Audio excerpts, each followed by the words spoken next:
우리 빌립보서 4장 10절부터 20절까지 말씀을 통해서 자족을 배우는 게 신앙입니다 라는 제목으로 말씀 함께 나누겠습니다. 지혜의 심리학이라는 책에 다음과 같은 실험 내용이 나옵니다. 한 연구자가 실험에 참여한 모든 사람들에게 6개의 그림을 보여주었습니다. 그리고 그 그림에 좋아하는 순서대로 순위를 매기라고 했지요. 참가자들은 각기 자기가 좋아하는 순서대로 순위를 매겼고 사람마다 취향이 다르기에 그림의 선호도 순위도 달랐습니다. 연구자는 실험에 참여한 모든 사람들과 개인 면담을 하면서 이렇게 이야기했습니다. 당신에게 이 6개의 그림 중 하나를 드리겠습니다. 그런데 그림 여분이 이렇게 2장뿐입니다. 2장 중에 하나를 고르십시오. 그런데 여기에는 연구자가 설정한 약간의 트릭이 있었습니다. 연구자는 다른 그림은 일부러 다 빼고 참가자가 매긴 그림 순위 중 3위와 4위를 차지한 그림만 보여주었습니다. 그러면서 남은 게 이 2 그림뿐이니 둘 중 하나를 선택하라고 한 것입니다. 그러니까 실험에 참여한 모든 사람들은 연구자의 계획된 트릭에 의해 자기가 정한 순위 중 3위 또는 4위 중 그림 하나를 선택해야만 했습니다. 사람들은 다른 그림은 남은 게 없다고 하니 모두가 자신이 3위로 선정한 그림을 선택했습니다. 조금이라도 자신이 낫다고 판단한 그 그림을 고른 것입니다. 어느 정도 시간이 지난 후 실험에 참여한 사람들에게 다시 6장의 그림을 보여주었습니다. 그리고 다시 그림들의 순위를 매겨달라고 했지요. 그랬더니 사람들에게 공통적인 변화가 나타났습니다. 사람들은 자신이 선택한 3위 그림을 2위 내지는 1위로 선정을 했고 자신이 선택하지 않았던 4위 그림은 5위 또는 마지막 6위로 밀려나게 했습니다. 사람들은 그림을 소유하고 난 뒤 그림에 대한 선호도를 바꾸는 모습을 보여준 것이지요. 실험을 통해 얻은 결론은 이렇습니다. 사람들은 무엇인가를 선택하면 선택한 그 대상에 대한 자기 감정과 인지를 바꾼다는 것입니다. 선택하기 전에는 그 그림이 그렇게 좋아 보이지 않았는데 선택한 후에는 자기가 선택한 그림이 제일 좋다고 인지를 바꾸는 것입니다. 옷을 고르기 전에는 별로였는데 그 옷을 사고 나면 자기가 산 옷이 제일 예쁘다고 생각하는 것과 같은 이치입니다. 자기 인지와 감정을 바꾸는 거지요. 이 연구에서 말하고자 하는 핵심은 좋아하는 감정은 만들어진다는 것입니다. 사람은 좋아하는 감정을 만들어낼 수 있다는 의미가 담겨 있는 실험입니다. 댄 길버트라는 심리학 교수는 이 실험 결과를 행복에 적용하며 이렇게 이야기했습니다. 좋아하는 감정을 자기 자신이 만드는 것처럼 행복도 자신이 만드는 것이다. 댄 길버트 교수는 행복은 만들어지는 것이라고 주장합니다. 이것을 생성된 행복이라고 부릅니다. 심리학에서는 행복은 결코 저절로 주어지는 게 아니라고 말합니다. 행복은 가만히 있으면 찾아오는 게 아니라 자신이 노력하고 힘써야 행복해질 수 있다고 이야기합니다. 행복의 크기는 그 사람이 얼마나 노력하고 애쓰느냐에 달려 있다는 말입니다. 행복은 노력해야 얻을 수 있다는 심리학의 주장은 뇌과학으로도 설명이 가능합니다. 뇌과학에서 말하기를 부정적인 감정을 담당하는 편도체나 시상 하부 등과 같은 뇌 구조물은 뇌의 깊숙한 곳에 위치해 있다고 합니다. 그러나 행복이나 기쁨과 같은 긍정적인 감정을 담당하는 뇌 구조물은 바깥쪽에 분포한다고 합니다. 긍정적인 감정을 담당하는 뇌 구조물이 바깥쪽에 있다는 것은 긍정적인 감정을 느끼려면 노력이 필요하다는 뜻입니다. 공포와 불안과 같은 부정적인 감정은 크게 노력하지 않아도 쉽게 경험할 수 있습니다. 부정적인 감정은 선천적으로 주어진 것이기 때문이지요. 그러나 행복이나 기쁨과 같은 긍정적인 감정은 후천적으로 노력해야 경험할 수 있습니다. 과학에서 설명하는 것도 행복이나 기쁨은 가만히 있으면 저절로 찾아오는 게 아니라는 이야기를 하고 있습니다. 노력해야 기뻐할 수 있다는 말입니다. 이 주장은 성경의 가르침과 맥을 같이 합니다. 하나님께서는 우리에게 기쁨을 명령하셨습니다. 기뻐하라 명령문으로 말씀하셨지요. 하나님께서 기뻐하라는 말씀을 명령문으로 하신 이유는 우리가 그 명령에 순종하려고 노력할 때 비로소 기쁨을 경험할 수 있다는 뜻입니다. 사람들은 생각합니다. 사람의 감정이 명령한다고 해서 명령대로 움직여지는가 라고 생각합니다. 그러나 성경을 가만히 들여다보면 감정과 관련된 말씀은 거의 명령문으로 되어 있음을 깨닫습니다. 항상 기뻐하라, 범사에 감사하라, 두려워하지 말라, 낙심하지 말라, 사랑하라, 긍휼히 여기라. 감정과 관련된 말씀은 대부분 명령문입니다. 명령문으로 기록했다는 것은 사람의 감정은 하나님의 명령에 순종할 수 있도록 만들어졌다는 뜻입니다. 사람이 순종하지 않아서 그런 것이지 의지를 가지고 순종하려고 노력하면 우리의 감정은 명령대로 따릅니다. 곧 우리의 감정은 훈련이 가능한 대상이라는 뜻입니다. 기뻐하려고 노력하면 기뻐할 수 있고 감사하려고 애쓰면 감사하게 되는 것이 우리의 삶이고 감정이라는 말씀입니다. 그래서 우리가 삶에 기쁨이 없다면 그건 환경 때문이 아니라 우리가 훈련하지 않아서입니다. 우리가 삶에 감사하지 않는다면, 사랑하지 않는다면, 행복감을 느끼지 않고 있다면 모두 그것은 외부의 조건 때문이 아니라 우리가 말씀에 복종하려고 노력하지 않았기 때문입니다. 행복이나 기쁨은 사람이 노력하고 훈련하면 경험할 수 있습니다. 그런데 사람들은 노력은 하지 않고 상황이나 환경이 자신을 기쁘게 만들어주기만을 기다리고 있습니다. 상대방이 자신을 행복하게 만들어주기만을 바라고 있는 모습을 볼 때가 있는 것이지요. 행복과 기쁨은 외부에서 자동적으로 흘러들어오는 것이 아닙니다. 우리가 말씀을 의지하며 기뻐하려고 노력하고 말씀에 순종하려고 훈련할 때 우리 삶의 감사와 기쁨이 충만해질 수 있는 것입니다. 바울은 주 안에서 항상 기뻐했습니다. 바울이 모든 상황에서 기뻐할 수 있었던 것은 바울은 항상 기쁨을 훈련했기 때문입니다. 지난 주일에 살펴보았듯이 바울은 기쁨을 잃지 않기 위해 노력했습니다. 끊어진 인간관계를 회복했고 환경을 보지 않고 하나님을 바라보는 훈련을 했습니다. 염려가 찾아오면 그 염려가 자기 생각을 지배하지 않도록 끊임없이 기도했습니다. 바울도 사람인데 어찌 힘든 상황을 만나면 힘들지 않았겠습니까? 그럼에도 바울이 기뻐할 수 있었던 이유는 날마다 십자가 앞에 자기를 쳐 복종시키는 훈련을 통해서 기쁨이 성품이 되도록 했던 것입니다. 기쁨이 성품이 되니 어떤 상황에 부딪혀도 늘 기뻐하는 삶을 살 수 있었습니다. 바울이 기쁨을 잃지 않기 위해 훈련했던 또 하나의 덕목이 있습니다. 바로 자족하는 삶을 사는 것이었습니다.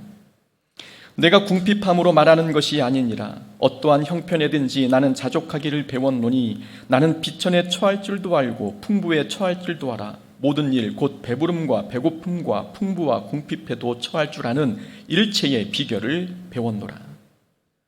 바울의 삶은 형편이 넉넉했던 것은 아닙니다. 천막을 만드는 일을 하긴 했지만 지역을 자주 옮겨 다니면서 복음을 전해야 했기에 돈벌이가 좋은 편이 아니었지요. 특히 감옥에 갇히거나 핍박을 당해 건강이 온전하지 못했을 때는 일을 할 수 없었습니다. 그래서 누군가 물질적으로 도와주지 않으면 바울은 생존 자체가 불가능했었습니다. 이러한 궁핍한 상황에서도 바울은 사명을 포기하지 않았고 항상 주 안에서 기뻐했습니다. 이게 가능했던 이유는 11절 말씀처럼 바울은 어떤 환경에 처하든 자족하는 법을 배웠기 때문입니다. 자족은 배우는 것입니다. 자족은 선천적인 성향에서 나오는 게 아닙니다. 자족은 배우고 익히고 훈련해야 할 수 있는 것입니다. 바울의 성격이 초긍정적이라 궁핍한 생활에서조차 자족할 수 있었던 것입니까? 그렇지 않습니다. 바울의 자족은 성격에서 나온 게 아니라 훈련을 통해 습득한 것입니다. 바울은 궁핍한 삶과 풍부한 삶, 그리고 배부른 삶과 배고픈 삶, 여러 상황을 거치면서 그 안에서 자족하는 법을 배웠습니다. 그렇다면 자족하는 게 기술일까요? 바울은 자족하는 법을 배웠다고 고백했는데 자족하는 것이 기술이나 어떤 기능처럼 배우면 습득이 되고 익혀지는 것일까요? 성경은 그렇다고 가르치고 있습니다. 성경은 말하기를 자족하는 것은 누구나 교육받으면 할 수 있다고 가르치고 있습니다. 마치 요리 장인으로부터 양념 비법을 전수받으면 누구나 맛있는 요리를 할 수 있는 것처럼 자족하는 것도 그 비법과 방법을 배우면 누구나 할 수 있다고 말씀하고 있습니다. 수영을 배우면 물이 두렵지 않듯 자족의 기술을 배우면 환경이 두렵지 않다는 것이 바울의 가르침입니다. 그렇다면 자족이란 무엇일까요? 자족하려면 우리는 어떻게 해야 될까요? 우리는 먼저 자족의 개념을 하나씩 살펴보면서 자족을 훈련하려면 어떻게 살아야 하는지 함께 묵상해 보고자 합니다. 우선 첫 번째로 자족은 체념이 아니라 믿음입니다. 어떤 사람들은 자족이란 없는 사람들이 하는 핑계라고 생각합니다. 세상 사람들이 그렇게 말하지 않습니까? 자족은 없는 사람들이 자기의 가난을 거룩함으로 포장하기 위해서 하는 자기 합리화라고 말합니다. 부자가 아니니 지금 형편에 살 수 있는 건 자족뿐이지 않은가? 그래서 가난한 자들이 체념하며 하는 것이 자족이라고 말합니다. 그렇게 생각하는 사람들이 있기에 바울은 이렇게 말했습니다. 내가 궁핍함으로 말하는 것이 아니니라. 바울은 자신이 가난해서 자족을 말하는 게 아니라고 말씀하고 있습니다. 가난하니까 어쩔 수 없이 자족을 배우라고 가르치는 게 아니라 자족은 기쁨 충만한 삶을 사는데 꼭 필요한 덕목이기에 가르치고 있다고 우리에게 전해주고 있는 것입니다. 12절 말씀에도 나와 있듯이 바울은 풍부에 처한 적도 있었습니다. 바울이 풍부에 처했던 시절은 예수님을 만나기 전 화려한 스펙을 자랑했던 그 시절을 말하는 게 아닙니다. 바울은 예수님을 만나고 복음을 전할 때도 풍부했던 적이 있었습니다. 그러니까 바울은 예수님을 믿고 난 뒤 풍족과 가난 양쪽의 삶을 다 살아보면서 깨달은 게 하나 있었습니다. 기쁨은 소유의 많고 적음에 달린 게 아니라는 사실이었습니다. 기쁨은 소유에 달려 있지 않고 자족하는 마음에 달려 있었습니다. 그래서 바울은 환경에 연연하지 않고 자족하는 삶을 살았으며 성도들에게도 자족하라고 가르쳤던 것입니다. 자족을 가르치는 시점이 바울이 가난했을 때였던 것이지 바울이 가난해서 가난한 환경에서 할 수 있는 게 자족하는 것뿐이라서 우리에게 자족을 말하는 게 아닙니다. 세상 사람들은 자족이란 없는 자들이나 하는 체념의 일종이라고 생각합니다. 그러나 자족은 체념이 아니라 믿음입니다. 자족하는 마음은 하나님의 능력을 신뢰하는 믿음에서 나옵니다. 그래서 바울은 고백하기를 내게 능력 주시는 자 안에서 내가 모든 것을 할 수 있다고 고백했습니다. 이 13절의 말씀은 바울 자신이 모든 것을 초월적으로 할 수 있는 전능자라는 말이 아닙니다. 능력 주시는 자 안에서 모든 것을 할 수 있다는 이 고백은 하나님의 능력을 이야기하는 것입니다. 바울은 하나님의 능력이라면 자신의 삶의 형편이 어떠하든지 하나님은 그 환경을 초월해서 하나님의 뜻을 이루실 수 있다고 믿었습니다. 바울의 자족은 환경에 구애받지 않고 모든 것을 성취하시는 하나님의 능력을 향한 믿음에서 나온 것입니다. 자족은 풍족한 환경에서 오지 않습니다. 자족은 믿음에서 나옵니다. 그래서 자족은 부자라고 해서 다 할 수 있는 게 아닙니다. 세상의 모든 부귀영화를 가진 솔로몬도 삶의 만족은 하나님과의 관계에서 비롯된다고 고백하지 않았습니까? 다윗도 하나님께서 목자가 되어주실 때 비로소 삶의 부족함이 없게 된다고 고백했습니다. 자족은 아무나 하는 게 아닙니다. 하나님의 크신 능력을 신뢰하는 믿음의 거장들만 할 수 있는 게 자족입니다. 그러니 우리가 삶에서 자족하는 삶을 살려면 믿음이 있어야 합니다. 하나님께서 우리의 필요를 채워주실 것을 믿는 믿음, 하나님께서 하늘의 상급으로 갚아주실 것을 믿는 믿음, 아버지가 되시는 하나님께서 우리에게 좋은 것을 주실 것을 믿는 이 믿음이 있어야 우리도 삶에 자족할 수 있습니다. 그러니 자족은 궁핍한 자들이 어쩔 수 없이 선택할 수밖에 없는 삶의 형태라고 생각하지 말아야 합니다. 자족은 체념이 아니라 믿음입니다. 또한 두 번째로 자족은 가난한 삶에서만 필요한 덕목이 아닙니다. 이 자족은 풍족한 삶에서도 반드시 요구되는 신앙의 덕목입니다. 바울은 11절에서 고백하기를 어떠한 형편에든지 자족하기를 배웠다고 했습니다. 어떠한 형편에든지, 이 단어는 궁핍한 삶만을 뜻하는 게 아닙니다.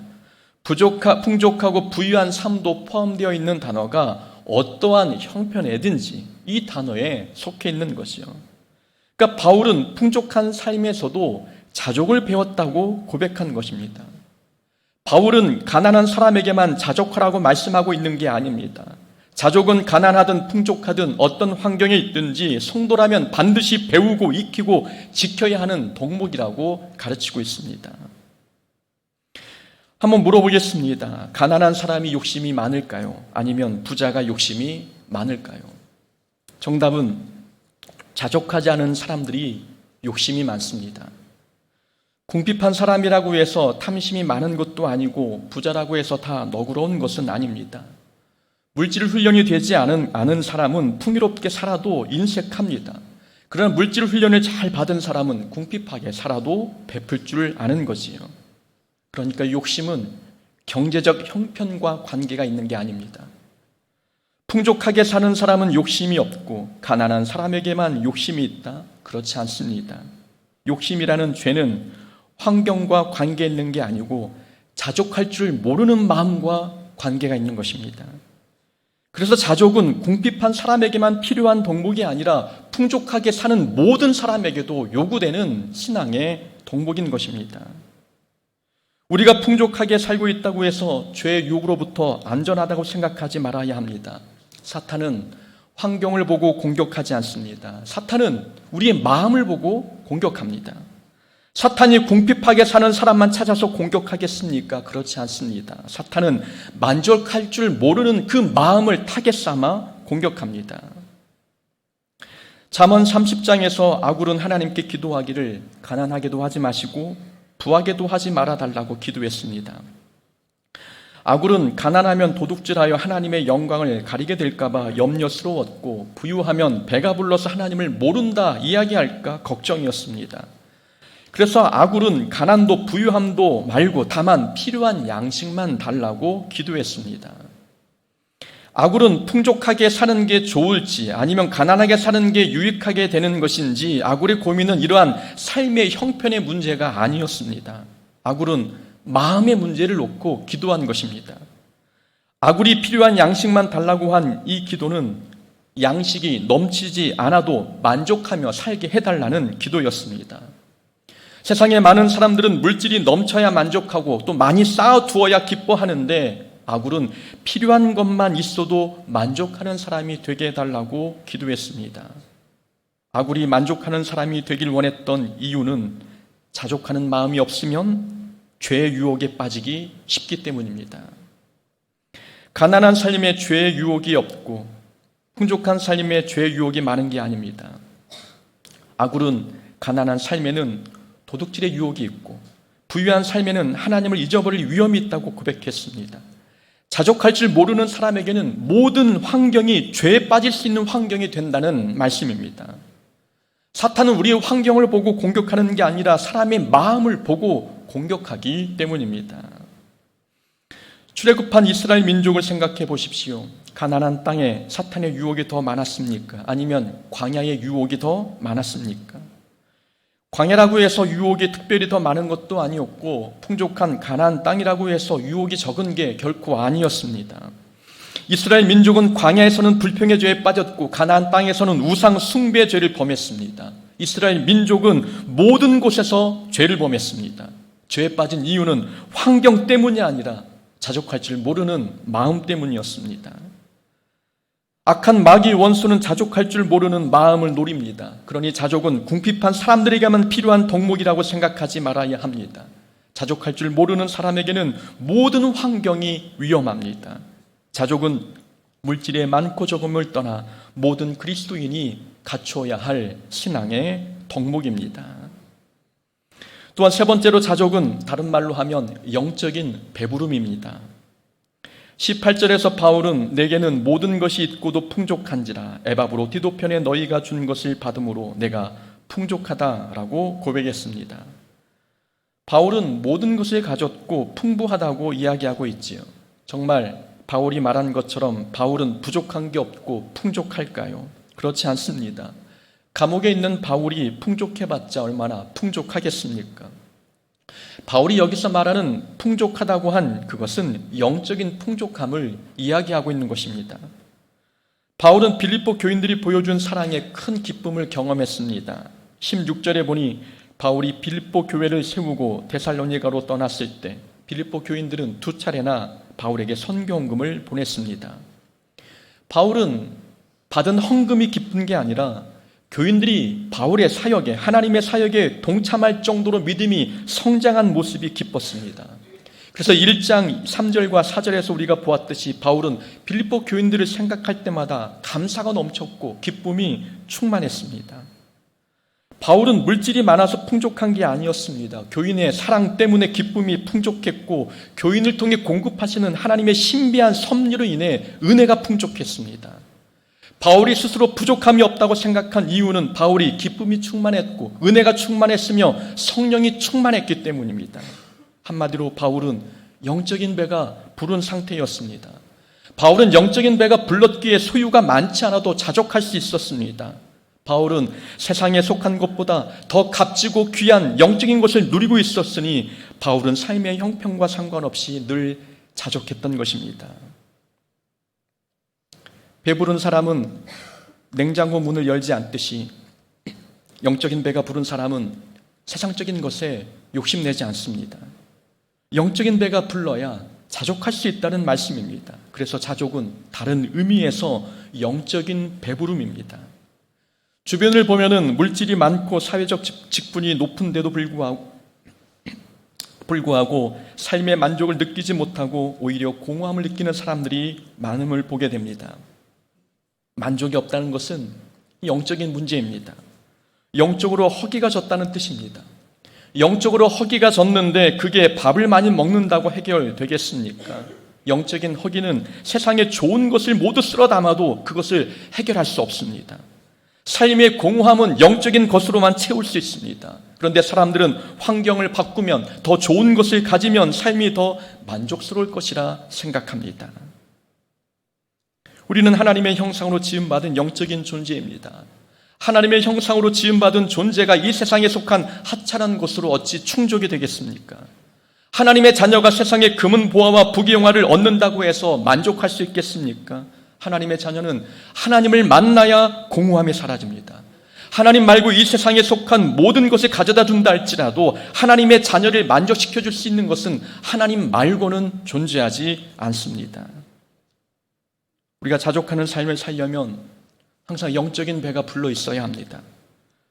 예배를 통해 우리가 큰 은혜를 경험하면 우리 속에 기쁨으로 꽉 차지 않습니까? 삶의 기쁨으로 가득 차면 세상의 모든 것을 다 가진 것처럼 기분이 든든해집니다. 이런 사람은 자족하는 삶이 가능해집니다. 자족할 줄 모르는 사람은 늘 가지고도 부족하고 더 많이 가지려고 욕심을 냅니다. 영적인 허기짐을 알지 못하고 세상의 것들을, 좋은 것을 쓸어 담아야 이 배고픔과 공허함을 해결할 수 있다고 착각하고 있는 것입니다. 자족은 성공이나 명예를 얻는다고 완성되는 것은 아닙니다. 이 자족은 영적인 배부름이기에 세상에 속한 것이 아니라 영적인 것들로 채워야만 자족이 가능해지는 것입니다. 또 네 번째로 자족은 적응력입니다. 바울은 12절에서 나는 비천에 처할 줄도 알고 풍부에 처할 줄도 알아. 모든 일 곧 배부름과 배고픔과 풍부와 궁핍에도 처할 줄 아는 일체의 비결을 배웠노라 라고 고백했습니다. 일체의 비결을 배웠다는 말씀은 어떤 상황이든지 자족하는 법을 배웠다는 뜻입니다. 다시 말하면 대처하는 법, 적응하는 법을 배웠다는 뜻이지요. 자족은 적응력과 관계가 있습니다. 자족은 물질적인 환경하고만 관계 있는 게 아닙니다. 자족은 상황, 사람, 사역, 신앙생활 등 삶의 모든 영역과 관계 있습니다. 그래서 자족할 줄 아는 사람은 어떤 일을 하든 어떤 사람을 만나든 어떤 상황에 놓이든 잘 적응하게 됩니다. 바울은 감옥에서도 기뻐하며 살았습니다. 자족하는 마음이 있었기에 감옥 안에서도 은혜를 발견하며 기뻐할 수 있었습니다. 바울은 또한 어떤 사람을 만나든 잘 동역했습니다. 바나바, 실라, 디모데, 그리고 한때 관계가 나빴던 마가와도 화해하며 잘 지냈습니다. 바울은 자족할 줄 아는 사람이었기에 하나님께서 어떤 사람을 보내주시든 그 사람과 화목하게 지냈습니다. 바울은 자기 계획이 틀어졌어도 실망하지 않았습니다. 2차 전도 여행을 아시아로 가려고 계획했는데 뜻대로 되지 않았습니다. 아시아로 가려고 여러 차례 시도했다가 실패한 후 바울은 하나님께서 자신을 유럽으로 인도하신다는 것을 깨달았습니다. 바울은 하나님의 뜻을 발견한 후 자기 뜻을 내려놓고 바로 순종했습니다. 자족할 줄 아는 사람은 자기 계획이 실패해도 낙심하지 않습니다. 자족하는 사람은 새로운 계획, 새로운 사역, 새로운 사명에 순종하는 것이 그렇게 어렵지 않은 것입니다. 그래서 우리는 자족을 물질적인 것에만 국한해서 생각하지 말아야 합니다. 자족은 삶의 모든 영역에서 적용되어야 합니다. 자족은 모든 형편과 상황에서 믿음의 반응을 보이는 것입니다. 물질에 자족하는 사람은 사람에게도 자족하고 상황에도 자족합니다. 그러나 삶의 형편에 자족하지 못하는 사람은 사람도 상황도 사명에도 직분에도 자족하지 못합니다.